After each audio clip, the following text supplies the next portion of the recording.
you. Today is Friday the 30th of 2026.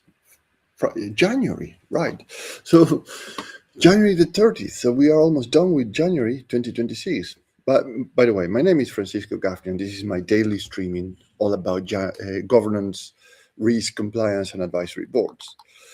Right. So I was a bit shocked with the January thing. But anyway, so let's close this week by turning everything we discuss into something you can actually run from next Monday, which is February.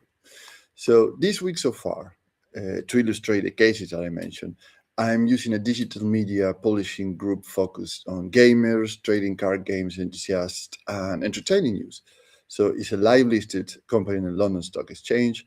And the topics that I cover to illustrate is with this company is resilience, revenue quality, impairment signals, and disclosures in terms of governance.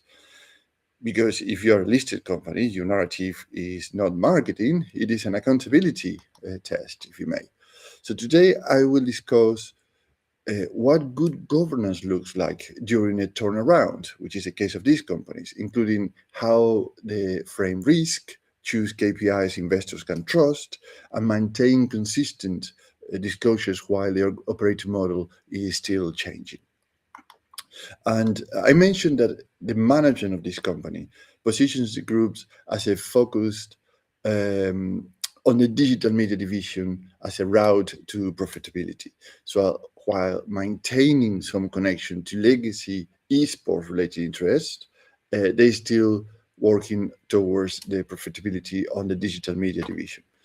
Now, what changes so far that actually makes this turnaround interested? So leadership and organizational changes include a CEO designation, a cost-based reduction following the closure of the esports division, divestment of a business unit, a linear operational model, and the new management, as they disclosed, and continued funding actions to support the working capital. So there is many things going around. So it's a turnaround because they were in the esports environment and now they're changing into AI, advertising, connected TV, television, which is 86% of the users or the sets in the UK are connected now to the internet, which is a massive capacity to commercialize this opportunity to, if you are compliant and regulated and GDPR compliant too. So let's take a look at three things to consider going through a turnaround like this one. Number one is that turnarounds fail when the governance language lags, so operating or lacks the operating reality. So this particular company explicitly describes liquidity risks, nothing that it was loss-making and that the board must ensure sufficient working capital to deliver the strategy. The situation number two with this company is that listed obligations set the floor, not the ceiling, right? So the alternative investment market companies are subject to ongoing obligations under the alternative investment market rules for companies published in the London Stock Exchange. And guess what? This has been updated this January 2026. There's a new version available. So things are changing month on month, and you have to be very, very aware of what are the changes or whatever is a company that are giving you advice on this, lawyers or accounting firms. And number three is a good governance needs a usable framework. So the Quoted Companies Alliance Corporate Governance Code 2023 positions itself as a practical, principles-based approach tailored for small and mid-sized quoted companies. So what all this mean in other words? So imagine governance is like your GPS or your Google Maps. It doesn't drive the car, it doesn't drive your company, but it keeps you honest about where you are and when you've taken a wrong turn. So you can correct early instead of arguing that you are still on track, right? So this arguing that you're on track, yeah, many times is part of the discussions. Though it's good to check your GPS. So all these, the corporate governance code and the alternative investment market rules for companies. Now, as a board advisor, I'm not talking about advisors that are required by the PLCs in terms of lawyers, accountants, etc. So as an independent advisor, what I would propose to consider in this case, here's I would say, 3 steps or step-by-step process. So you can do it in 30 minutes or less with the executive team before the next board cycle. Step number 1, align on a single constraint. It is liquidity, is it channel dependence, is it concentration, is it execution risk. Use the company's own liquidity risk framing as an example of being direct about what could stop delivery and what has to be true for the plan to work. Step number 2, link KPIs to obligations. For alternative investor market companies, make sure your headline metrics are defined, consistent, and evidence based, so you don't drift into optimistic story metrics that read well but don't stand up in disclosures. And step number 3, write the narrative in the quoted companies alliance language. Remember, the quoted companies alliance corporate governance code is outcome orientated. So pretty much you have there your Google map.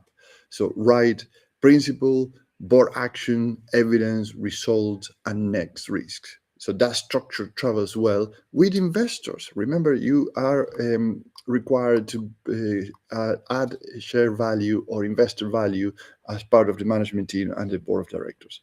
So the point is not to sound polished, that you had to be polished, but actually not to over polish what you are describing. The point is to be consistent, measurable, and honest about the dependencies.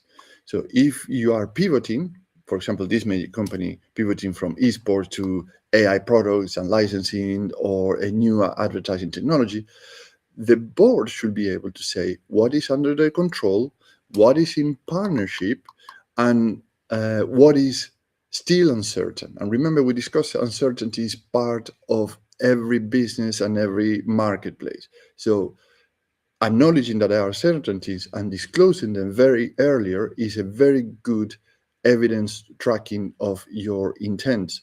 And it should be able to show how it monitors and how you or your board and your management team monitor those uncertainties. Now, why this monitor uncertainties approach matters? For 3 things: outcomes, differentiators, and risk reductions. In terms of the outcomes, you get a board narrative in 30 minutes or less is a kind of a template that turns strategy into a disclosure ready storyline. So with risk, KPIs, and mapped board actions. Yeah, very actionable. Number 3 is a differentiator. You anchor in a live reality of listed reporting. So using liquidity risk language, like the example of this company disclosure, so your message stays credible under scrutiny. And in terms of risk reduction, you align the output to the published alternative investment market rules that, remember, it was updated this month, January 2026. So you reduce the chance of missteps during the race, a pivot, or a difficult year. So one action you can take home today, and is doable in 30 minutes or less, is draft a 5-line turnaround truth statement. Constraint, plan, KPIs, risk, and next proof point. So let's pause today here and reconvene next week, because we are finishing January now, and we are going to start February with new topics and new interesting things about all PLCs listed in the London Stock Exchange as use cases of how an independent advisor that is not your accounting teams or your law teams can set up a B team and have a different view and different perspectives of how your company can overcome challenges or see challenges in different ways, to different forms, to overcome these situations. So have